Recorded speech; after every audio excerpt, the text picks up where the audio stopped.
Praise lord. మన ప్రభు అయిన యేసు క్రీస్తు యొక్క శ్రేష్టమైన నామంలో అందరికీ ఉదయకాల సమయమున శుభాభివందనములు తెలియజేసుకుంటున్నాము. ఈ దినం దేవుడు మనకిస్తున్నటువంటి వాగ్దానము, అది తిమోతికి రాసినటువంటి 2వ పత్రిక 2వ అధ్యాయము 11వ లేఖనం. మనం ఆయనతో కూడా చనిపోయిన వారమైతే ఆయనతో కూడా బ్రతుకుదుము. అవును, సర్వ మానవాళి కూడా ప్రభుని యేసు క్రీస్తులో మనము ఆ క్రీస్తుతో కూడా చనిపోయిన వారమైతే మనము ఖచ్చితంగా బ్రతుకుతాము, సజీవులుగానే ఉంటాము.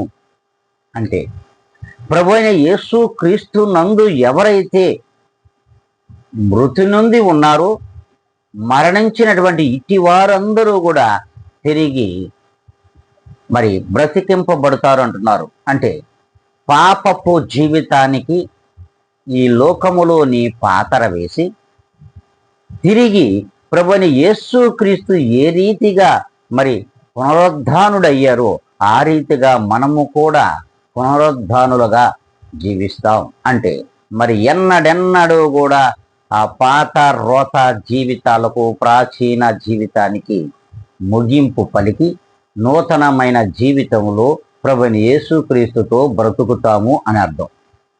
ఇలా ఎంతమంది అనుకుంటున్నారో వారందరిని కూడా దేవుడు దీవించాలని, మనమందరము కూడా ఆ రీతిగానే ఈ దినము నుండి ఉండాలనుకుంటే క్రీస్తునందు ప్రార్థనలో అందరము కూడా ఏకీభవిద్దాం. మహాపరిశుద్ధుడా, ప్రేమ కలిగిన, కృప కలిగిన, జాలి కలిగిన, దయ కలిగిన మా తండ్రి, నీకు వందనములు, కృతజ్ఞతలు. మా ప్రభువా, ఈ ఉదయకాల సమయమున నీవిచ్చిన ఈ గొప్ప వాగ్దానము ఇదిగో నాయన, వీక్షించుతున్న ప్రతి ఒక్కరి బిడ్డలోను, వింటున్నటువంటి బిడ్డలను వీక్షించుచు వింటూ వారి హృదయములలో దానిని దాచుకుంటున్న ప్రతి బిడ్డలో ఫలింప చేయమని బ్రతిములాడుకుంటూ, ఇదిగోనైనా నన్ను నేను అతి మిక్కిలిగా తగ్గించుకోను. క్రీస్తు యేసు నామమున అడిగి వేడుకొని ప్రార్థిస్తున్నాను మా తండ్రి. ఆమేన్.